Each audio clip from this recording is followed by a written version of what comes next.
Have you ever noticed how some people seem to have an almost supernatural control over the environment around them without saying a word? They don't shout. They don't beg. They simply withdraw. And suddenly, everything changes. The energy shifts. People start to question, to chase after, to feel. Now imagine if you did the same.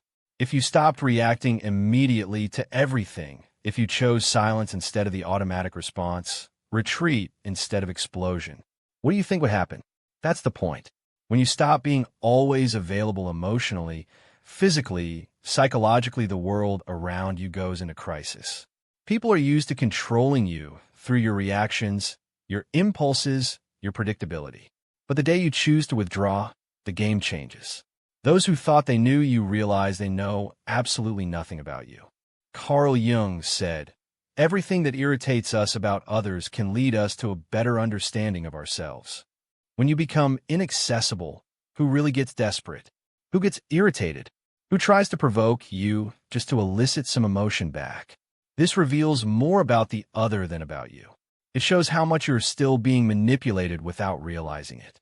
You keep giving yourself to please, to maintain peace, to not lose people who are never really with you. With every forced yes, every immediate response, every emotional reaction, you give away a piece of your energy. And at the end of the day, what's left? Tiredness, frustration, and emptiness you can't explain. Because you are too available for those who don't deserve even a minute of your silence. This video is not about turning your back on the world. It's about choosing yourself.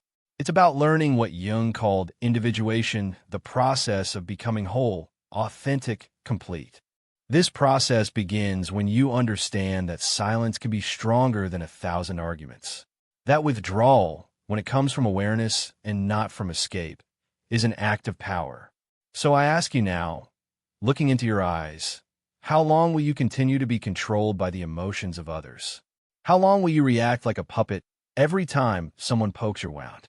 Maybe it's time to cut those strings, to withdraw, to become a mystery. Because when you stop being available, everything changes. You've been taught to always be present, to respond quickly, to please, to say yes even when you want to say no. Since childhood, you've been conditioned to believe your worth lies in how available you are to others. But here's the truth. This excessive availability is not a virtue. It is a prison. Your brain operates on shortcuts. It has to. Every second, you process more information than you can consciously handle, so your mind takes the easy route. It judges likelihood based on what comes to mind fastest. This is the availability heuristic, and it's running your life more than you realize. When something is easy to remember, vivid, recent, emotionally charged, your brain treats it as more common, more probable, more true than it actually is. You don't calculate odds. You feel familiarity and call it fact.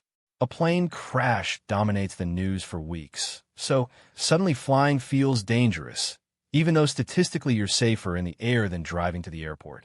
A friend's recent success story plays on repeat in your mind, making you believe their path is the only path. Your brain isn't being logical, it's being efficient. But efficiency has a cost. It makes you predictable, reactive, and controlled by whatever captures your attention most vividly. Think about your own life.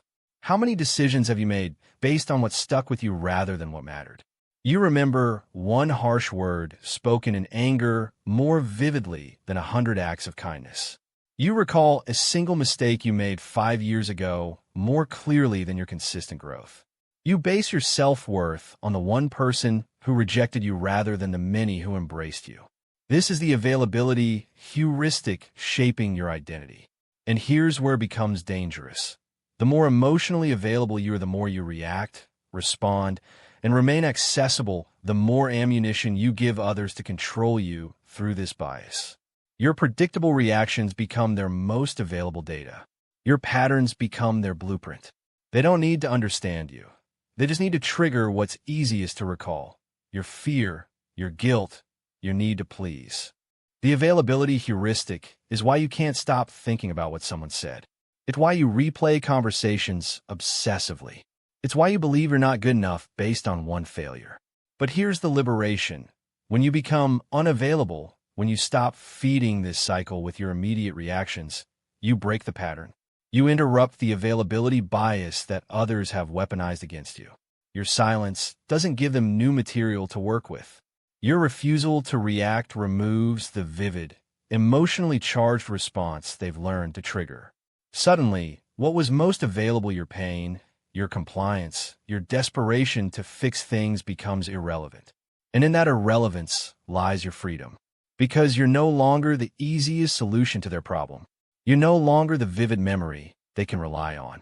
You become something harder to manipulate, a mystery, a boundary, a force that can't be predicted or controlled by simple triggers. Carl Jung saw the human psyche not as a cold machine, but as a dynamic energy system, pulsing with psychic energy libido that fuels every thought, emotion, and impulse. Imagine your mind as a vast reservoir, where personal experiences form swirling eddies in the shallows.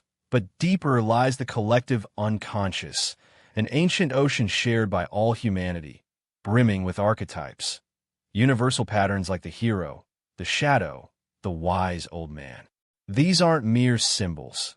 They're raw psychic energy, inherited from our ancestors, surging up to shape our dreams, fears, and destinies. Jung warned that this energy is finite, like a battery with limited charge.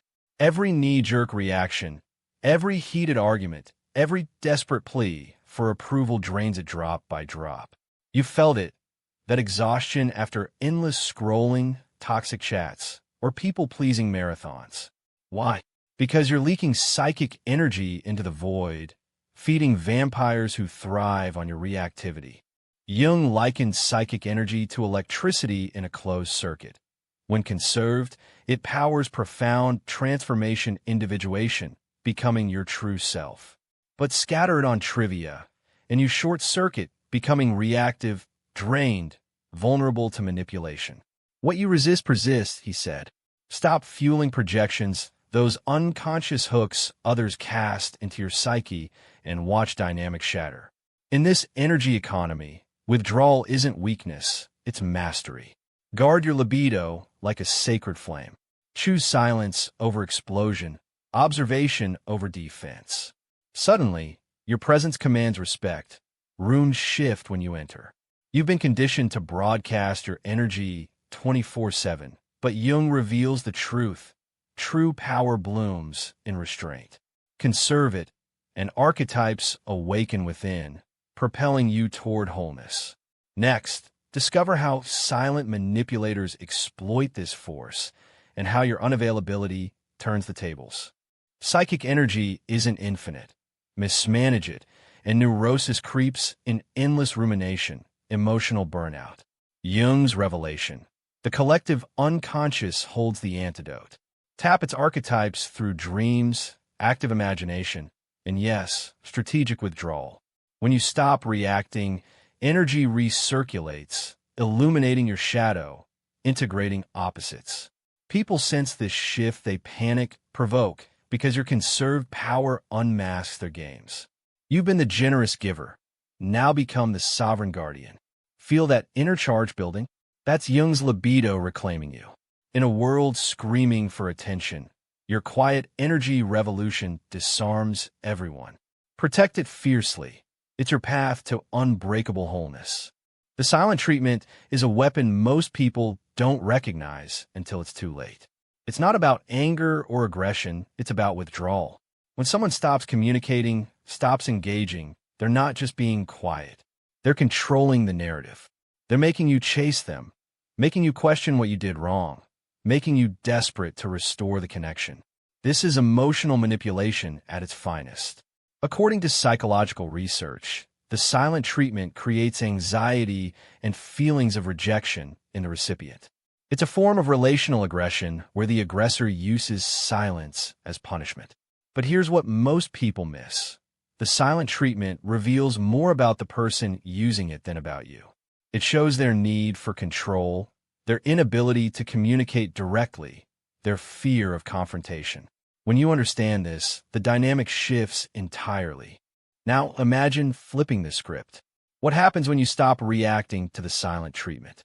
When you don't chase, don't question, don't desperately try to fix things, the manipulator loses their power. Their silence becomes meaningless because you're no longer waiting for them to speak. This is where projection enters the psychological mechanism Carl Jung described, where people project their own insecurities onto others. When you become unavailable, when you withdraw your emotional energy, you force them to confront themselves. And that's unbearable for those who've used you as a mirror to avoid their own reflection. The silent treatment only works when you're emotionally invested in breaking it. Remove that investment, and the entire dynamic collapses. This is the real manipulation silent, invisible, devastating. Not because of what's said, but because of what isn't. The withdrawal of affection, validation, and communication becomes a tool of coercion. Research shows this creates feelings of invalidation and powerlessness. But when you understand that their silence is their weakness, not your failure, everything changes. You stop interpreting their withdrawal as rejection and start recognizing it as their inability to handle your boundaries. The silent treatment only has power over those who believe they need to earn back the connection. Once you realize you don't need their validation, their silence becomes irrelevant. And that's when true freedom begins. Imagine entering a room where one person commands attention without uttering a word. They simply withdraw, and the energy shifts, conversations falter, eyes turn, urgency builds. This is silence as a strategic weapon, not absence, but amplified power. You've seen it, the leader who pauses after question, letting discomfort force revelations. The negotiator who stays quiet, compelling the other to over-reveal. Carl Jung understood this silence isn't escape, it's sovereignty. When you stop reacting impulsively, you disrupt the predictable patterns others exploit. People crave your responses to feel in control, to manipulate through your emotions. But withhold them, and their projections crumble. Suddenly, you're the mystery they can't decode. Research shows silence creates psychological pressure, engaging deeper cognition in listeners, making them elaborate while you observe. It's not passivity, it's predatory patience. In sales, life, therapy, silence signals confidence, authority. Those who panic in your quiet, they depended on your availability as their emotional crutch. By choosing retreat over explosion, you reclaim psychic energy Jung described as finite, vital. No more dilution in useless debates or forced yes. Silence forces introspection in others, exposing their noise while you build inner strength. Who gets desperate when you're inaccessible?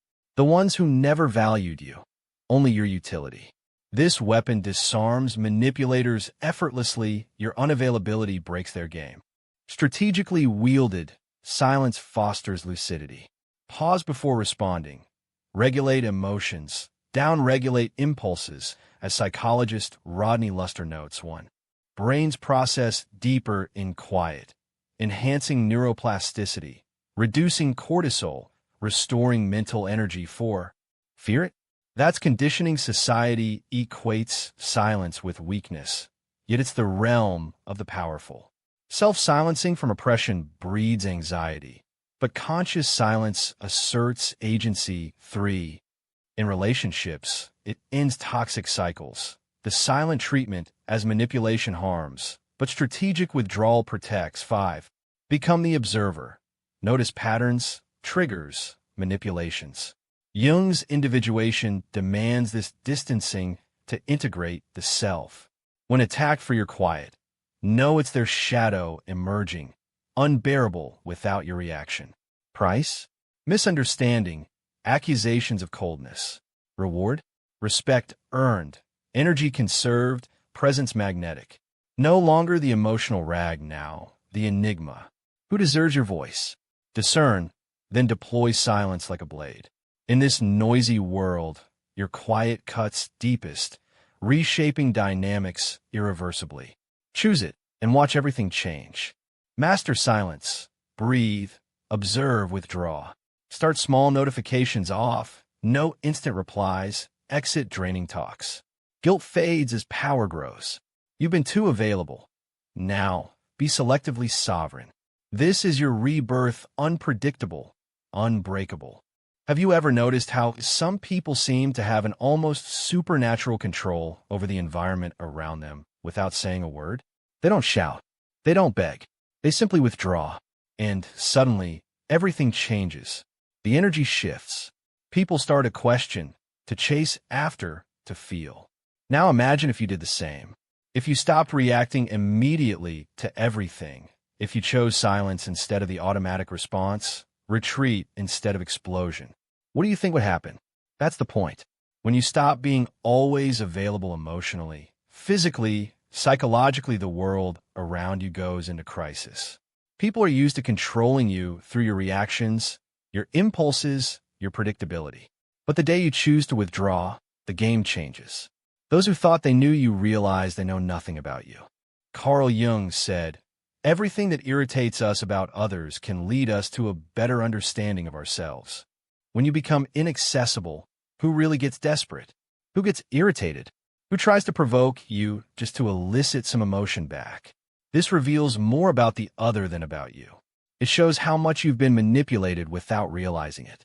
You keep giving yourself to please, to maintain peace, to not lose people who are never really with you. With every forced yes, every immediate response, every emotional reaction, you give away a piece of your energy. At the end of the day, what's left? Tiredness, frustration, and emptiness you can't explain, because you're too available for those who don't deserve even a minute of your silence. This isn't about turning your back on the world. It's about choosing yourself, learning what Jung called individuation, the process of becoming whole, authentic, complete. It begins when you understand that silence can be stronger than 1,000 arguments. Withdrawal from awareness, not escape, is an act of power. So I ask you now, how long will you continue to be controlled by the emotions of others? How long will you react like a puppet every time someone pokes your wound? Maybe it's time to cut those strings, to withdraw, to become a mystery. Because when you stop being available, everything changes. You've been taught to always be present, to respond quickly, to please, to say yes even when you wanted to say no. Since childhood, conditioned to believe your worth lies in how available you are. But here's the truth. This excessive availability is not a virtue. It's a prison. As long as you think you need to be accessible all the time, you'll be manipulated, drained, forgotten. Being always available makes you predictable, a tool. People use you as an emotional emergency button press for attention, relief, validation, then shelf you. Change that. Set boundaries. Become consciously inaccessible. Your energy is all you have. Protect it. When you embrace the loneliness of the strong, something miraculous unfolds. Rebirth. That heavy silence after withdrawal? It's not emptiness, it's fertile ground. Like a warrior retreating to the mountains, you shed the weight of others' expectations. Marcus Aurelius knew this. In solitude, we train ourselves not to be slaves to impulses, but masters of reason. The crowd fades, noise dies, and for the first time, you hear your own voice raw, unfiltered, powerful. No more reacting to every poke, every demand. You've cut the strings. Now, in this sacred isolation, your true self emerges. Energy once drained by endless availability floods back inward. Clarity sharpens like a blade. What was scattered becomes focused. Jung's individuation isn't theory. It's this alchemical fire, burning away the persona, forging the authentic you. But rebirth demands courage. The strong don't fear solitude, they crave it. Epictetus taught, a stoic mind stays calm amid chaos. Loneliness stings at first. Guilt whispers you're selfish. Rejection bites. Yet Stoics saw it as the ultimate training ground. Solitude builds an inner citadel, unbreakable by external storms. You become selective, sovereign, no longer an emotional rag. You're rare, valuable.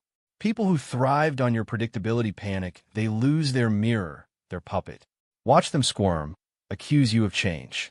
But you're not changing, you're awakening. In this void, virtues bloom. Resilience, self-mastery, peace. Jung whispered of wholeness. Stoics built it in silence. The loneliness of a strong? It's freedom's price, rebirth's gift. You've lost illusions, gained yourself. Now, unbreakable, you step forward not available to all, but present for what's worthy. The world shifts because you have. This is your renaissance. From reactor to creator, from available to essential. Choose it. The strong walk alone not from weakness, but wisdom. Rebirth awaits in the silence. Now, as we reach the end of this journey through the shadows of availability, psychic energy, projections, and the devastating power of silence, one truth stands unbreakable. Your peace is not negotiable. You've seen how constant reactivity drains you, how manipulators thrive on your predictability, how withdrawal flips the script and reveals true allies from energy vampires. Carl Jung's wisdom echoes here. Individuation demands you choose yourself over the collective pull. No more forced yes, no more emotional puppets. Imagine standing in that sacred solitude, whole, untouchable, commanding respect without a word. The world shifts when you do. Those desperate reactions? They confirm your power. You've been conditioned to believe availability equals worth, but it's a prison. Break free. So here is your call. Today, choose your peace. Start small, withdraw from one draining conversation. Silence one unnecessary reply. Guard your energy like the finite treasure it is. Feel the guilt? That's the old chains rattling. Push through.